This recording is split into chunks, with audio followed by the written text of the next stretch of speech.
Hello, amazing souls. Welcome to the Soul Vibe Insights Podcast, a show to demystify the soul, intuition, and the Akashic Records. We know a thing or two about the ups and downs of being on a spiritual growth plan and how to find the higher perspective, even when it seems like there isn't one. I'm your host, Maddie Hollingsworth. And I'm your host, Emily Pearl. We've been professional intuitives and energy healers for over 20 years now. We believe each of us are on a unique path of growth and learning, and our intuition is meant to be our guide. The problem is, most of us have never learned how to use it. That's where we come in, helping you discover how your intuition works and the lessons your soul has chosen to learn in this life is what we're all about. All right, y'all, let's jump right into today's show. Hey there, amazing souls, and welcome to today's show. Emily and I are going to deep dive on the Akashic Records. Yay! What are the Akashic Records? We're going to explain that. We're going to let you know a little history. We're going to let you know what you can find in the Akashic Records. We're going to break down some of our own experiences and just how it works, how our thoughts and deeds and even non-deeds, the decisions we make and the ones that we choose not to do, how all of this ends up being recorded in the Akashic Records. We're going to let you know all about it from our perspective. Hello, everyone. We're excited to be broaching this topic. It's something that we hold close to our hearts, and we have been really enjoying our experiences for the last 4 years. Yes, we have mind-blowing experiences, very subtle and easy flowy experiences. Yeah. Very true. Pretty much anything and everything is in there, can be experienced in there. So the gamut is wide open for what can happen. But first off, I just want to give a little life update because we are not in the same place we once were. We have left Moab, Utah, and that beautiful, beautiful BLM land that we were surrounded by, and those red cliffs and LaSalle mountain views and wondrousness. And we have gone to the city of Salt Lake City. We're kind of on the edge of the Marmalade Capital District, so we're near the capital. It's a pretty easy walk, but it's an uphill walk. But we've gone up there and Yeah, straight uphill. straight uphill, yeah. Gorgeous views of the Wasatch Mountains. Oh, yeah, very gorgeous.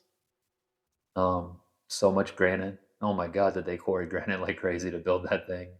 That park around there is beautiful. And we just have everything at our disposal again. Great grocery stores. There's a plethora of restaurants to choose from. One of Emily's oldest and dearest friends lives here with his wife and their two boys. I feel like he's an old friend of yours now, too. You've Well, all known each other for a long time, that's almost true. 20 years now. But we've definitely gotten a lot closer since our travels began Yeah. a few years ago. And this is our fourth or fifth visit to Salt Lake City. We always seem to end up here in September, right when the summer heat is switching out for the cooler autumn weather. It's kind of a beautiful time of year. There's a nice community that we visit that we've got to know through Jesse, through Emily's good buddy and mine. He plays in a band, so we're going to get to go see some live music tonight. Yeah. If you're ever in the area and The Poor is playing music, go check them out. They are super talented and a lot of fun to see live. All right, let's get into it. All right, y'all. What are the Akashic Records? Let's jump in with a little bit of history and some religious connections for you. Theosophy, or New Age spiritualism, popularized the term Akashic Records. One of the originals, Helena Blavatsky, she talked of the Akasha. It's an old Sanskrit word meaning space or sky or ether. She talked about how their Akasha, or the divine consciousness or this collective consciousness, and also described indestructible tablets of astral light is how she perceived the records. But she never really called them the Akashic Records. She didn't coin that term, but a guy named Alfred Percy Sinnett, he brought the idea of them being records to the West. He wrote a book in 1884 called Esoteric Buddhism, where he talked about a Buddhist belief in the permanency of records in the Akasha. So now we have her talking about the Akasha, bringing up this old Sanskrit word.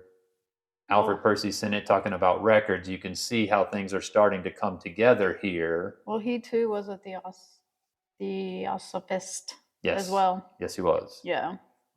And then a very famous and fun and cool person to talk about? I know this is a kind of a favorite of yours. Do you want to? So another person, which I really enjoy talking about and reading about, Edgar Casey. He was another person in the West that kind of popularized the idea of Akashic Records, and he was also known as the Sleeping Prophet.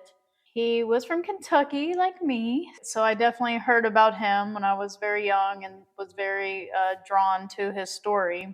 But what I thought was most interesting about his story is that he would go to sleep and go into this trance, and he typically had someone like recording all of his sessions, and he gave thousands of sessions, by the way, and he never charged for any of them. He always did them for free, and as a result he struggled with money because he actually had to work too. And but that's kind of besides the point. But anyway, he gave thousands of readings and he helped people with all kinds of ailments, to the point that like there were times where he actually would go into the records and give detailed instructions on how to perform a certain surgery or some sort of medical procedure, and he had no medical training whatsoever.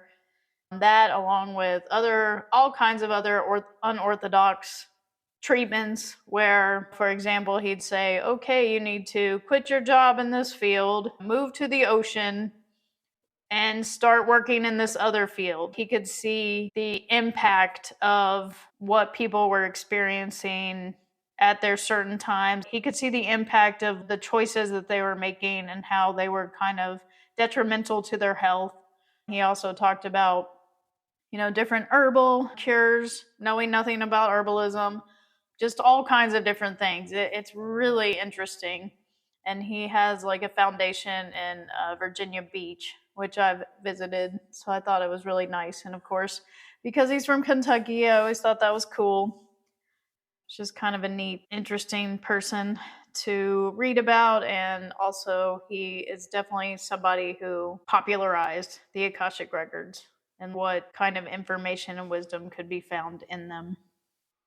Wholeheartedly, absolutely agree. I mean, before I really was trying to dive too much into spiritualism or energy work and Reiki, I knew of the Akashic Records because I knew of Edgar Casey.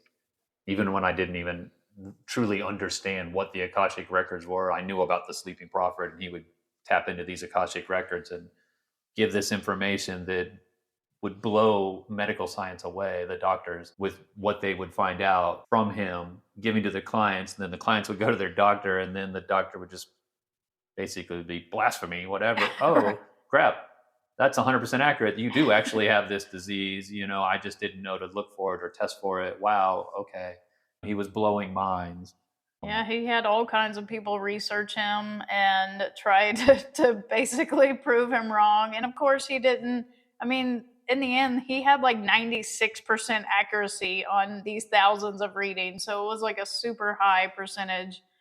I can't remember the exact percentage, but it was something crazy high like that. And so it's just really cool and interesting. So we digress because. Oh, but that's a fun tangent to digress on, Edgar Casey. Anytime. Totally. So basically, all of this now is kind of known as the Akashic Records or soul records within the Akashic Records because of Theosophy and Edgar Casey. But that's just how that knowledge came to the West. Well, that's how it got popularized, and Yeah, this in the is West. the 19th century, and in the West. But even before that point, that's what I want to dive into. Is yeah, Theosophy came about in the 19th century, but you want to talk about religious connections that date back millennia or multiple millennia? In Christianity, the Akashic Records are known as the Book of Life or God's Book of Remembrance. I can't tell you how many times, I mean, it's probably like 9 out of 10 if I ask somebody, you meet somebody and you start talking, and eventually you get into the, well, what do you do for a living? Or what do you do? And we start talking, and then I'll bring up, do you know what the Akashic Records are? 9 out of 10, no. If I turn right around and say, well, have you heard of the Book of Life? Those 9 out of 10 go, yeah, absolutely. And I'm like, same thing. So it is worth bringing up that just because you may be one of those that don't know what the Akashic Records are, they have been around for millennia. They're called different things depending on what your beliefs are. So the Christians would know the Akashic Records as the Book of Life or God's Book of Remembrance. In the religion of Hinduism, the Akashic Records are known as the Cosmic Womb, or I hope my pronunciation is good on this, but the Karye Brahman in a coded form. And within Buddhism, the Akashic Records are essentially the eighth consciousness, or the Alaya Vijnana, the storehouse consciousness. I'm impressed. I hope I did those pronunciations justice. I can guarantee you did way better than I would have. We're talking about, a religion that predates Jesus, a religion that goes back a couple thousand years, and one that's going back, 1500 years or something at this point? No, they were also talked about in Egypt too, but I'm not sure exactly what they called them then. Well, there's rumors that and talk of Hermes or Thoth worked within the Akashic Records, but I haven't seen anything concrete or written that is a definite connection there. But I would say with the Egyptians tapping into the Book of Dead, they were tapping into a storehouse or warehouse of information that wasn't just readily available to them in their physical reality. Exactly. I mean, how did they build the pyramids? I don't truly believe the Egyptians built them. I think they came to be and they were already there. And I think the Egyptians tried to copy them. That's why you see step pyramids that are more deteriorated than the three in Cairo, the major ones that we all know of, to me. But that's digressing again there. I don't see how they did that. But, So the Akashic Records, you may have heard them described as a great library. That's probably the most popular one. Some will call them a hall of records. These are just ways to describe, in our human terms, going someplace where all this information could be, all these book of soul records could exist. So I totally get the library connection. It makes sense. Me personally, I like to see it as God Goddess's supercomputer, if you will. That kind of brings it more into modern times.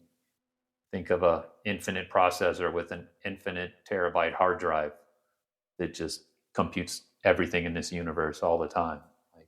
Yeah, and constantly expanding and constantly adding to and constantly unending, ever evolving, ever growing. I mean, we live in an expanding universe, an evolutionary growth-based universe. So the only thing that I think could keep up with that would be God Goddess's supercomputer. Nothing we create is going to keep up with that. Yeah, exactly. We're still trying to figure out how to prove infinity. Yeah, right. And so the Akashic Records, because they are this expanding supercomputer, if you will, because they are located, and I put this in quotes, in the ether, which means sky or the air. So this is basically, this information is all around us. So it is not something that is unattainable as far as being able to connect to it. It is all around us. You just have to know the right way to connect to it. It's all technique. It's all intention based. And it's available to everyone. And so this information in the Akashic Records is everything that has occurred in the universe or was even thought about occurring. Everything that is now, everything that was, and all the probabilities of what could be. The Akashic Records are not only for humans. Your pets also have an Akashic Record, which is the information about their soul's journeys. All sentient beings. Yes. Have an Akashic Insects, butterflies. Well, I guess those are insects too. True. I just like butterflies. But butterflies, they kind of get their own category. Yes. All the planets, all the places in the world. There's definitely a record for each specific place that has had people visit or even that have been conceptualized and built. There's like all of that information about the concept of it, the people that came together to make it happen. All of that information could be found in like a place. So like anything that... a record for the place. Yeah, anything sentient beings or souls have created or thought to create. So this is how a physical third dimensional building or a business has an Akashic record, because our soul energy went into this creation or went into thinking about creating it, but maybe we didn't. So there is an Akashic record for that. Emily hit on it, but in our linear time, this equates to the past, everything that was, the present, everything that is, and the future, everything that could be. All potential probabilities of any possibilities are there as a potential for the future. But in our linear time, that's never written. So when you're in the Akashic Records, you can easily find information about your own soul's record when you're doing your own research, about your past, about your present. But your future, these are just potential probabilities that you're working toward. I find that vastly interesting, and that can get a little tricky to navigate, which we've learned ways to make it much less tricky. But sometimes people spout out what they know about the future as if it's concrete happening. It's pretty cool when it does, but way more times than not, they're wrong about their future predictions, or they're not quite exactly as they thought or exactly as they said they would be. That's because at the moment of their reading the future, those probabilities were set up to be a certain way. But somewhere in between that moment and it actually happened, all these souls with free will made choices and did actions or didn't do things, and it altered that potential probability. Not everyone's wrong. No, sometimes people are dead accurate when they give a future thing, and I'm like, wow, like blown away. Yeah. But awesome. Like you said, so many things have to line up in order for something in the future to become true. And because we all do have free will, you can just choose a different choice. You could make a different choice to change the trajectory of pretty much anything. So, and some people are out there that surprise you. Some people, they continue their actions and they act in a predictable manner, but then there's some people that just like to change things up and throw curveballs into the mix. I kind of feel like we might be two of those people. Oh, I definitely think we are. We're going to sell all of our shit and go travel for 3 years. Going to sell or give away everything. Downgrade a 3-bedroom, 2-bath, 1,500 square foot house into our car. Into our car and half of a 5x10 storage unit. Yeah, that was a pretty big curveball we threw ourselves, and maybe not the universe, but at least ourselves we did. Yeah. I don't know. I don't know if the universe would have expected that from us, especially because we were so kind of stuck in our ways. That's true. That might have been oh shit, they're doing it. hey, come on, guy team, get around here. There's a lot of action happening now. Yeah, it could have totally been that way. Or at least I hope we're giving them a show, Yeah. Something else I wanted to bring up along the lines of within the Akashic Records and soul records, or a business record, whatever you're looking into, but especially when you're dealing with a soul, a sentient being that has consciousness, there is also the perspective of that soul and the intent of that soul, which may or may not be the truth. It's at least their personal truth of an event that took place, let's say. It's their perception of the event, but it may not be the actuality of the event. But there is also the creator's perspective of what happened, which is the truth of the matter, not colored by anyone else's perspective or intentions. It's just, this is what happened. But we can also tap into where our perspective was at, or where our intent was at. Is this the truth of what happened, or is this just my perception of what happened? My perception of the intent of the other person. But if we have permission to read another soul's record, then we could go in and ask questions like that about them, their perceptions, their intent, involving us as well. Yes. Definitely. But we would definitely need the permission of that specific person, just like you said. Which is, I guess, brings me to a point. That's one of the most important things, is the records they require integrity. Anyone can access the records, but not everyone can just access your record. It's not like all of your soul's private information is out there for anybody. Oh, yeah. Well, you can access your own soul's record, but other people cannot access your soul record without your permission. Without your free will. That's what's important here in this earth plane, is free will. Yes. When folks hire us, we have them fill out a new client form, and we tell them this acts as your energetic permission slip essentially for us to access your record. Yeah, and we ask also to just kind of take a moment to make that intent, that energetic signature. Yes, they are signing the form, but also to take a moment to like send that intent out. Yes, I am giving them permission to access. And so we access for the information that they've agreed upon. If we ever had to like go back in, we would ask for their permission again to re-access their Akashic record. Oh, yeah, absolutely. Once we sign off, that's it. When we finished our research and it's time to compile all of that into a Soul Journey Akashic Record reading, as far as we're concerned, our permission to be in that soul's record is over. Yes. At that moment, yeah. So that's just really important that you're working with integrity if you're in the records, that you have permission if you're trying to access another soul's record to obtain information for them. There are cases that you and somebody have interacted with each other. In that case, you can ask questions about that interaction or what happened with that soul, but you can't dive into their private stuff. You can see what happens from your perspective with the interaction, but you won't be able to see it from their perspective like you would if you had permission to be in their Akashic records. You can only really work on the things you've interacted with together there, as opposed to what were the events that led up to them choosing to come and do this to me. Well, that's part of their private stuff. But Right. The things that happened, you can get the truth of that stuff within there. It's all about the fact that it's only because you've interacted with them and the two of you, so your free wills with that event are kind of aligned and enmeshed a bit. But stuff that you're not involved with them, you can't just dive in. I've definitely had people in the past been like, oh my God, everything I've ever done or could do is like available for anybody. And it's like, no, Yeah. only who you give information to or who you've interacted with in just the moment that you've interacted with them. Could they possibly know something about you? The rest of it's kept private.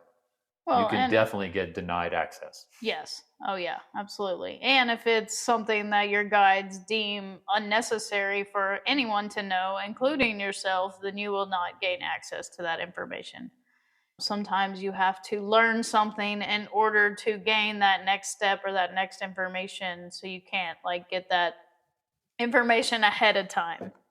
Like that's kind of happened to me. I've asked a question about myself and it's like, oh, you're not ready for that. And then it's like a few months later, I have to have a couple epiphanies on the way. And then it's like, okay, now you're ready for that information.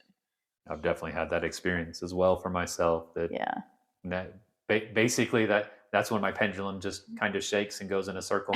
Yeah. I'm not getting a clear yes or no. And I'm like, why is this happening? Oh, it's not the right time. Okay, Yeah. I'll check back in about this later.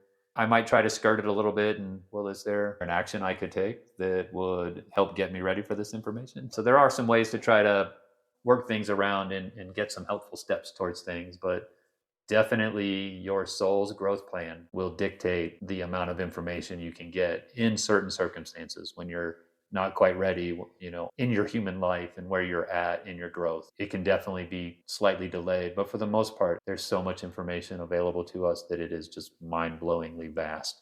Yes. What we can get into. Absolutely. So important, always use integrity. Yes, very important. Very important. I feel like you wouldn't be able to get information if you didn't have the integrity.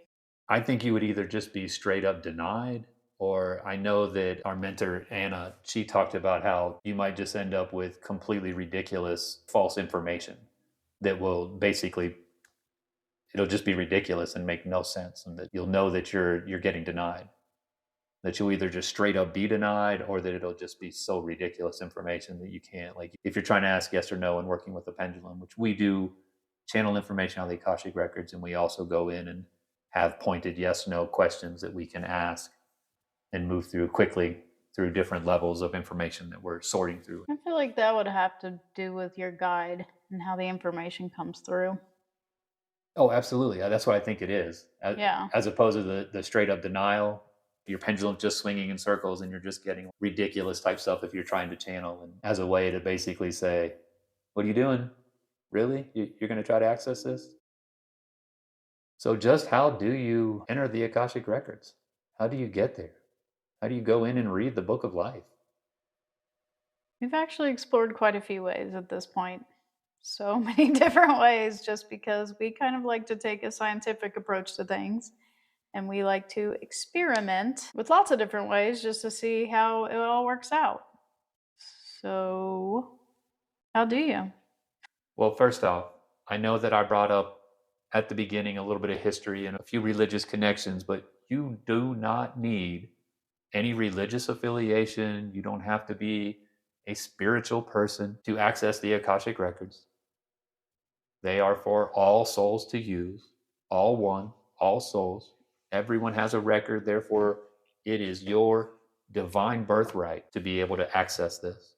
The main two ways that I think Emily and I have experienced would be either using a sequence of words like a prayer. And Emily mentioned before, it's about intention. That's the most important thing, is your intention and your integrity are pure. And you want to go to the Akashic Records. When you use something like a prayer or a sequence of words method, the really cool thing about this is the more you use it, and say you're part of a group that were taught by someone that uses the same words, the same prayer, it just builds that energy on top of it, and it becomes more powerful and an even faster, quicker, deeper connection. So I think that's super cool Yeah. and worth mentioning. And I feel like on that note, we should or could mention that we've actually learned two different sequence or prayers into the Akashic Records, and they both work. However, we kind of feel like they take us to different frequencies of the Akashic Records, which is quite interesting. One way almost seems like we're more in like the research frequency, like the wisdom frequency, and then the other one is it's like this really high wisdom, like this high vibrational wisdom where it's more used for like healing and accessing really high frequencies of like inner child work and past life healings and just healing work in general. Yeah. So for us, Emily's talking about either we're going in to do research on behalf of a soul for a Soul Journey Akashic Record reading. So we're kind of in the one of the main floors of the library in our back little private room where we do research in a soul record. Back, I'm like up in a private room. Well, up in a private room. But we've done healing with that method too, though. Yeah, but I feel like we've done the healing, but it's not just always the different. intention. It's just different vibration. Yeah, it's just a different vibration. It's so interesting. And then the other method when we go in that is definitely more about deep wisdom, deep healing. That's the point of it.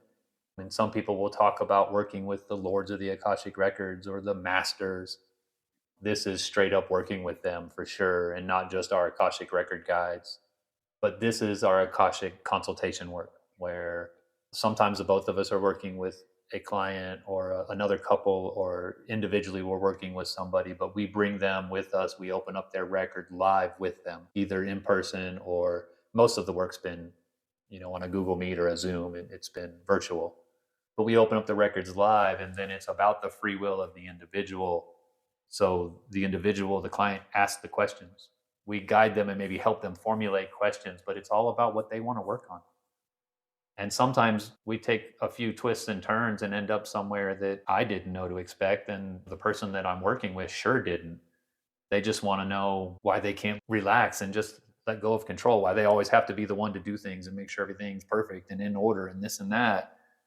And we think we're going to work on where their perfectionism came from or their control issues, and we end up in a past life somewhere, or something that happened to them in childhood.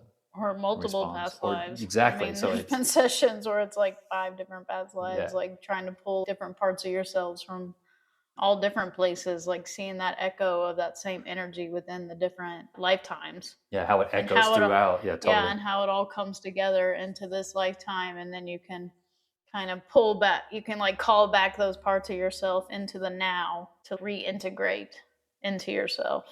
Yeah, I know we've talked about this in previous podcasts. It's about awareness, bringing awareness to something so you can actually have a free will choice to shift it. And in this case, with consultations, we can work on things and find the awareness, and then we're usually looking for forgiveness if we need to, a release, a letting go into the divine. Let that aspect of you that took something on in a past life or as a child and just did the best you could, but that consciousness is still at play Yeah, now in or your you adult life. misperceived it. Or exactly, you misperceived something but held on to it in that certain way, and that program's running in your unconscious, dictating things in your adult life. But now you're aware, and in this moment, working with the masters, working directly with the divine source, that connection, creating that forgiveness, having the awareness and new understandings, and then letting go that aspect that held on or misperceived back into the loving light. It allows your brain to rewire, your unconscious programmings to change, and to actually have change in your life. I've had major change through this. I've had healings that created physical body changes within me from healing. Your tooth fell out. My tooth fell out. I had a tooth fall out like 2 hours later, and it was when you were eating soup. Yeah, I was eating tamka soup. And it literally related to one of the anger lines that runs through your jaw. That tooth fell out after I had let go of all that anger from childhood trauma. Yeah. Sorry, I had to pause for a moment because I just don't want to upset people that are listening to a podcast. But I let go of a bunch of anger and had forgiveness and really put a few pieces of a puzzle finally together that really helped me to understand and get healing. And then there goes my anger tooth. Just fell out, but fell out in a way that I had like 1 millimeter of tooth left that didn't expose my nerve.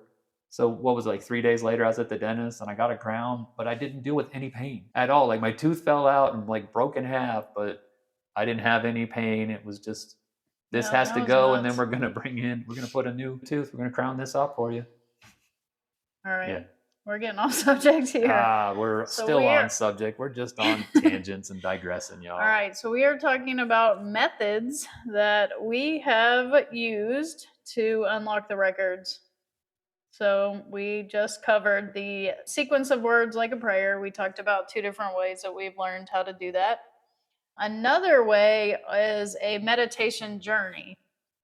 And we have actually accessed the Akashic Records many times successfully with many different guides, just because, like we said, we like to try a lot of different people's methods out and stuff because we think it's super interesting and fun, and have had a lot of success with that. We actually accessed the Akashic Records in my LBL session, my Life Between Lifetimes session. I ended up going to the Akashic Records briefly and then meeting with my counsel.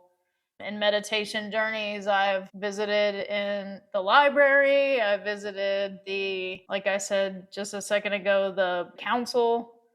Let's see, where else? I've hung out on a garden on top of a waterfall. That I perceive this waterfall as a crystalline, like quartz waterfall with all the sun shining through quartz and the teals and purplies and blues and indigos, like just shimmering and shining. I've been on a garden on top of that waterfall before, meeting in the Akashic Records, just outside of the big grand hall or library, if you will. Through a meditation journey? Yeah. Oh, cool. Yeah, I mean, so we've accessed a lot of different parts of the Akashic Records. So it's not just the library. I mean, there's grounds, and it just depends on how you perceive it and what comes through for you. What feels the most healing and most inspiring for you to visualize or for you to experience when you go there. So yeah, that's what's cool. Different for everyone. I've never talked to more than one person and them have the exact same experience. Yeah. Multiple people might say, "Oh, I was in a library," and I'm like, "Well, tell me about it." But no one ever tells me exactly the same thing. It's just super unique to your own senses and perceptions when you're there. But again, whether it's a prayer or a meditation journey, intention is key. You've intended to go. That's where it begins, right there. You have integrity and you intend. Yep. Something else is plant medicine. And as in shamanism, shamans have accessed higher realms of knowledge for eons, way before written history was ever written, when it was just word of mouth and passed down. But plant medicine can open up the doors of perception within one's own consciousness and give you access to higher realms. So that is absolutely a way. I'm speaking to millennia ago when shamans of tribes would take plant medicine to reach higher planes and access information that wasn't just readily available to their waking conscious mind to help guide their tribe. Oh, yeah, that's been happening for many. I mean, I still think it goes on. Oh, absolutely. Yeah, it hasn't stopped by any means. Totally. And then accidentally, like during recreational drug use, but if you are accessing the Akashic Records, it would still be through intention and through your unconscious mind's direction.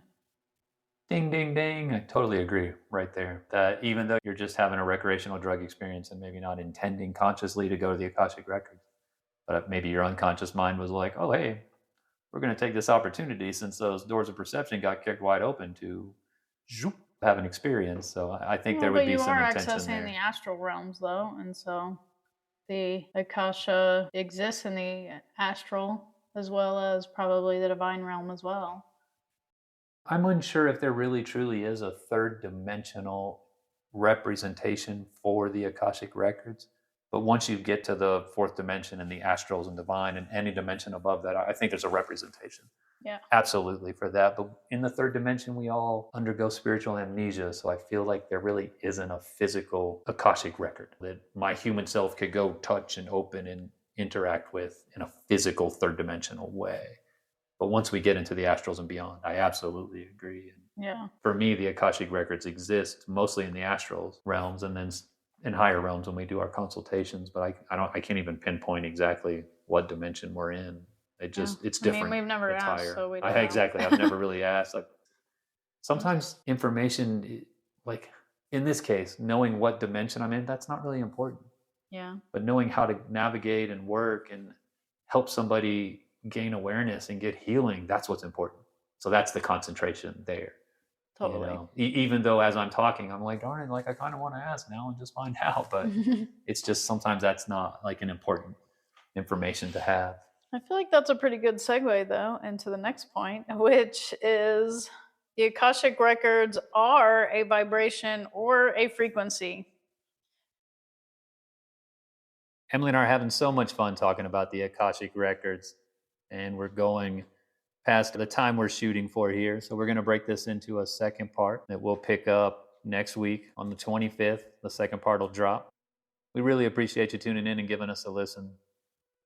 We're having so much fun connecting this way through the creative force of podcasting and being able to share our knowledge and passions for intuitive development, soul energy, the Akashic Records, getting out of that mundaneness and tapping into a more meaningful life. These are the things we love, and we're just really enjoying this format and sharing with y'all. So we'll catch you next week. Take care. See you, soul friends.